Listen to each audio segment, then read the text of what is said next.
In this video, we are going to talk about one of the most iconic architectural structures in Paris and its neighboring area, the Sacré-Cœur Basilica, or the Sacred Heart Basilica.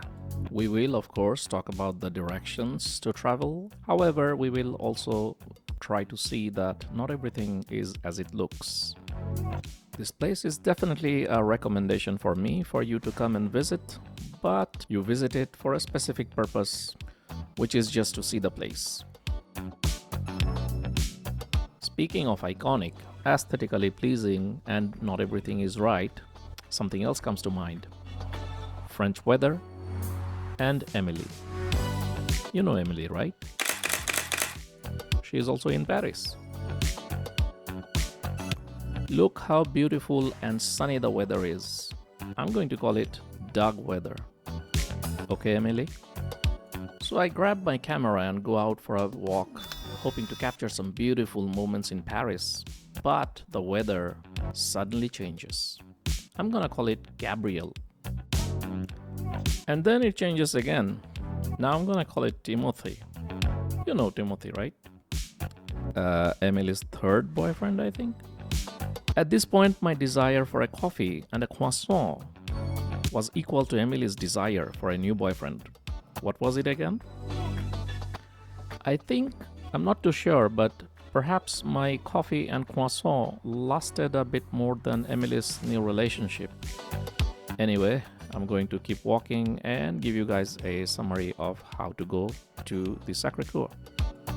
Sacré-Cœur is in the Montmartre neighborhood, and this is actually more than just the setting of the Sacré-Cœur. It's a storied neighborhood that has shaped Parisian culture for many centuries.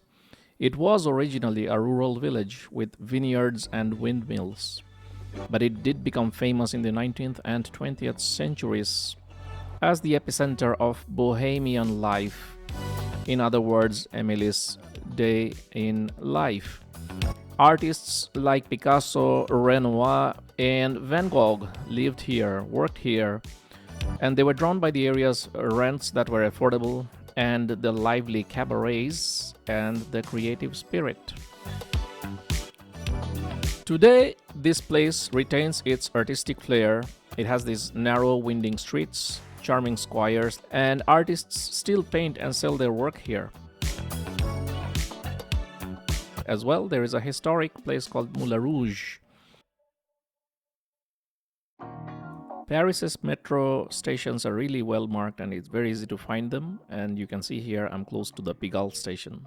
But you can also take a drop in the Anvers station, which will be closer to Montmartre.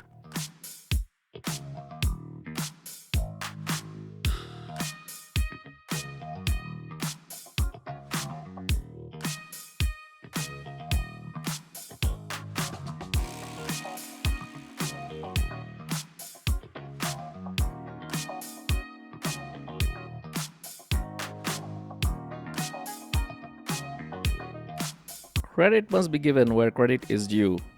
Some parts of Paris really look like they are coming out of a watercolor painting. It's amazing.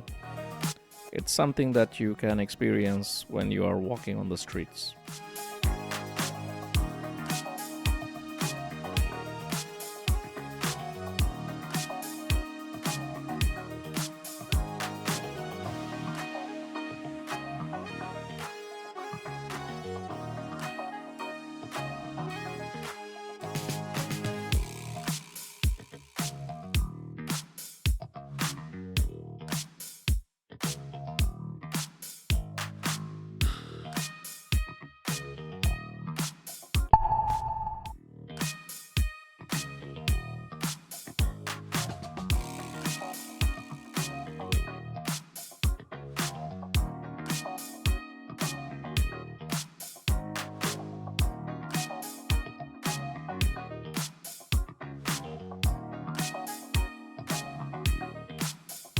Here is a travel tip for this area. There are a lot of good restaurants and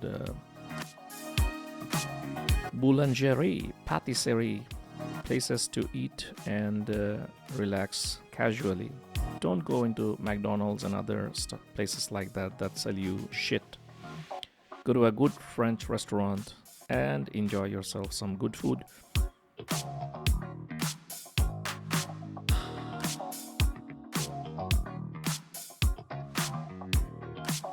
If you are lazy, you can also take the metro to come to this Place des Abbesses place, and you can easily walk from here as well.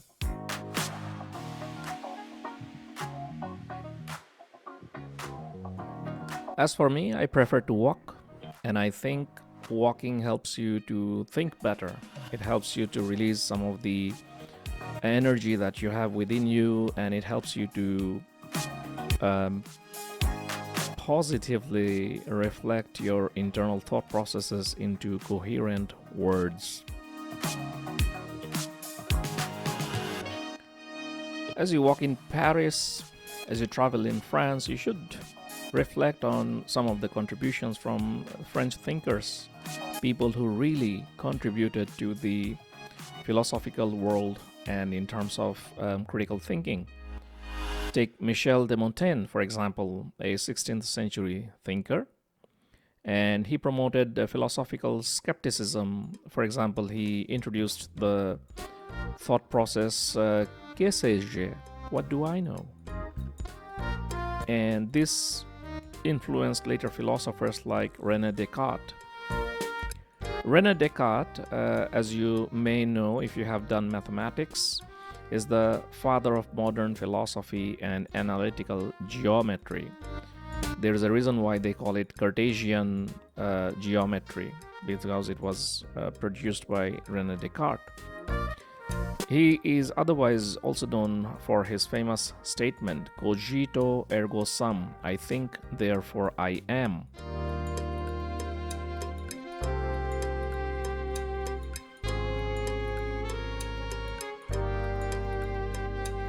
He emphasized reason and critical thinking and laid the foundation for modern rationalism, which further influenced other philosophers down the line. You have Montesquieu, for example, in the 18th century, political philosopher who formulated the idea of separation of powers, the basis of democracy today, which is legislative, executive, and judicial branches to be separated. Of course, these are never implemented properly, and these are always abused, but at least he came up with a thought process that's important. Then you also have Voltaire, who advocated for civil liberties, freedom of religion. He criticized the church dogma, French institutions, etc., and made really important contributions in the French thinking process. You have Jean-Jacques Rousseau. He influenced the French Revolution, he influenced the modern philosophy. He developed the social contract theory of popular sovereignty and equality. These are important concepts. These are concepts that people are trying to rob from you. They're trying to numb and dumb your thinking process so that you do not consider these and you do not reflect on what's going on all around you. And part of this is to push into you a lot of things to distract you.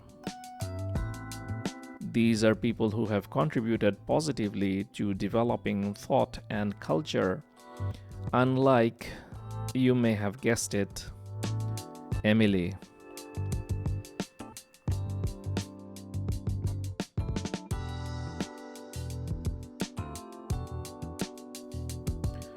You can take the stairs to go to the Montmartre area, or you can even take the funicular. If you're lazy, take the funicular.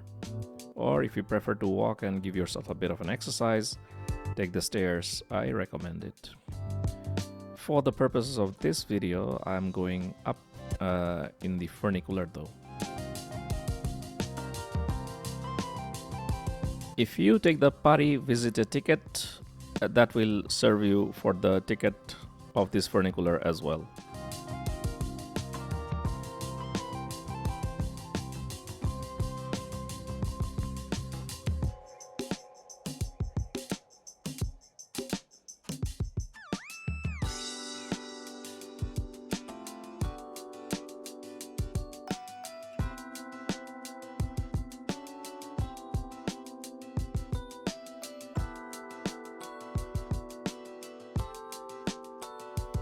Unfortunately, though, the French society is not going in the upwards direction as my funicular is. Some of it is driven by greed, some of it is driven by old colonial mentality, and some of it is driven by pure lust. I mean, simply think about this Moulin Rouge, for example. It is possibly the biggest symbol of lust that has now been glorified into mainstream culture. And it is just 15 minutes away from one of the biggest churches in Paris, the Basilica du Sacré-Cœur, the Basilica of the Sacred Heart. Something to think about. In Matthew chapter 5, verse number 28, it says, "Whoever looks at a woman to lust after her has committed adultery with her already in her heart." The best times to visit in the day for Sacré-Cœur, of course, would be in the early morning and in the early evening. Try to go between 6:30 and 8 a.m. so that you have fewer crowds and you are able to capture the Basilica and the Montmartre area with minimum people and soft natural light. And that will usually give you the detailed and best type of photos.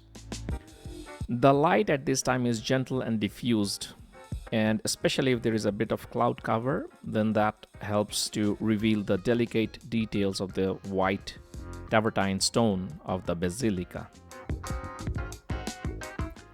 Early evening, particularly before and around sunset, is also a popular time for photos because of the warm golden light that you would usually fall on the Basilica, and the panoramic views of Paris from the hilltop would usually add to that charm.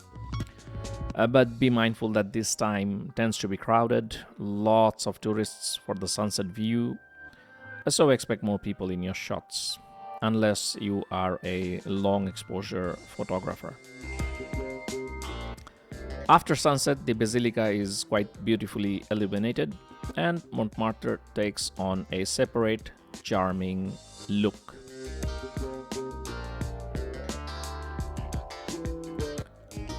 But if luck is not on your side and the weather is south, as you can see is my case here, just walk around the place, enjoy as much as you can, and make the best of it. You may not be here again.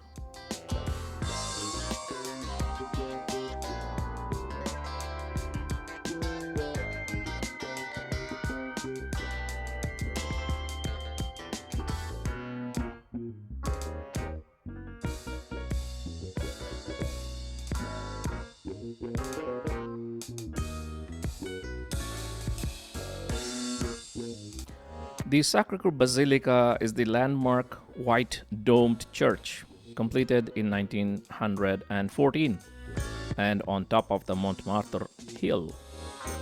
It has a Romano-Byzantine architecture, and it stands out really among other Parisian churches. It has a grand central dome.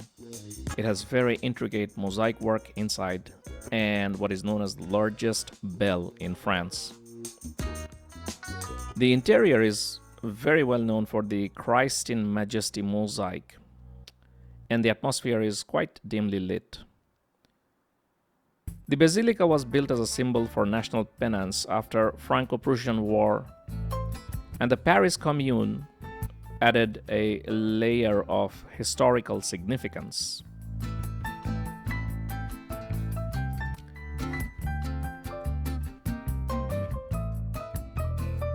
The Bible in Exodus 24 says, "You shall not make yourself a curved image, any likeness of anything that is in heaven or above."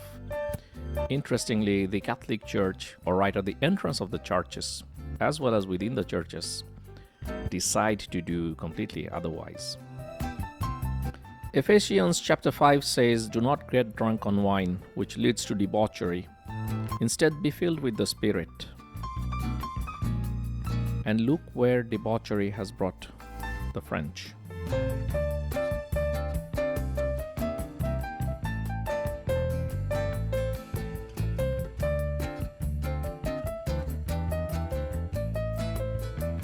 There are as well several prophetic books like Isaiah or Habakkuk or Joel, which pronounce woes on those who indulge excessively or lead others into drunkenness, associate it with moral decay and divine judgment.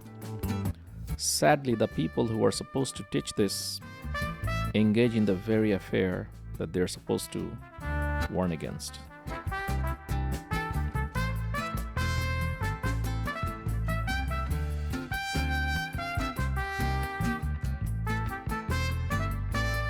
This video is by no means a historical retrospection into the activities of the church, but it does get to show why people are where they are today.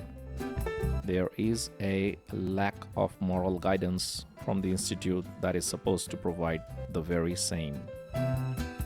The church fathers are busy being in bed with money and power, much the same as Emily is busy in bed with her lovers.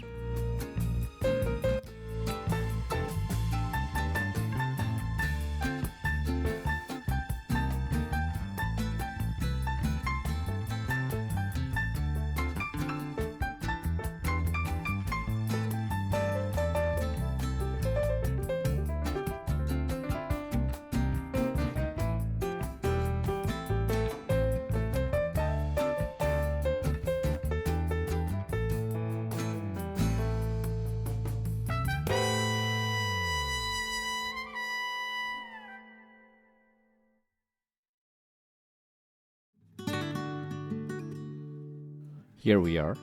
In the distance, you can see the famous mosaic picture of Jesus. Once again, Exodus chapter 20, verse number 4. Thou shalt not create any images.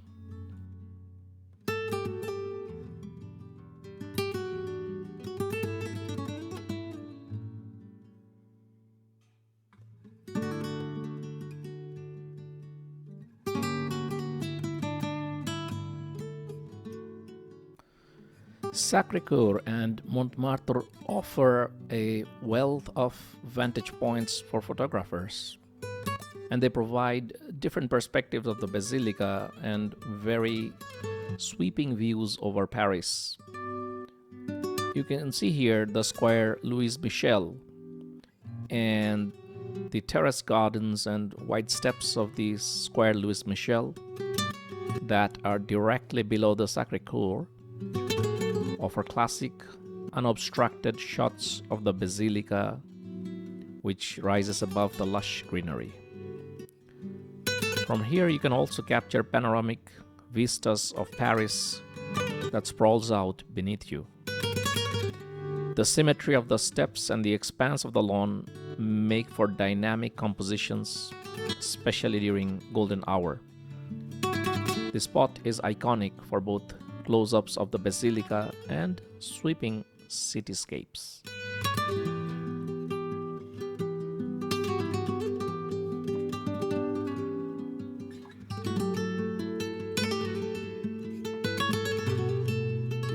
You can also check out a few other places close by, the Square Nader, for example, or the Rue du Chevalier de la Berre, Place Dalida, etc., etc.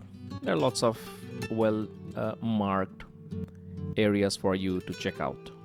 If you enjoyed this video, or even if you found it intriguing, if you found some thought-provoking content to ponder on, consider subscribing to the channel, putting a like on the video.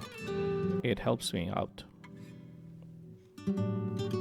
But most importantly, do enjoy your visit to Sacré-Cœur. It's an interesting place, but you go there for the purpose of seeing only, not for deriving any moral or spiritual guidance. I leave you with that. Thank you very much.